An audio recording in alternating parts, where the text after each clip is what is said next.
मित्रांनो, आता मी आहे श्री केदारेश्वर मंदिरामध्ये.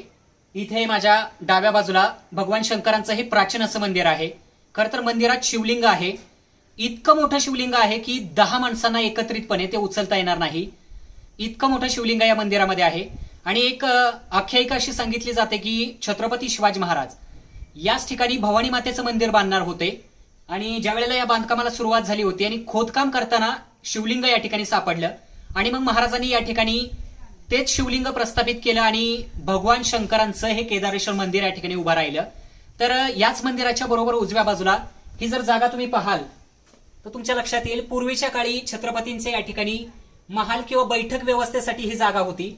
खरं तर आता पूर्ण पडझड झालेली आहे, फक्त अवशेष या ठिकाणी उरलेला आहे. परंतु पूर्वीच्या काळी अष्टप्रधानांच्या ज्या काही बैठका असतील किंवा महाराजांच्या सल्लामसलतीसाठी ज्या काही जागा होत्या त्यापैकी एक ही जागा होती.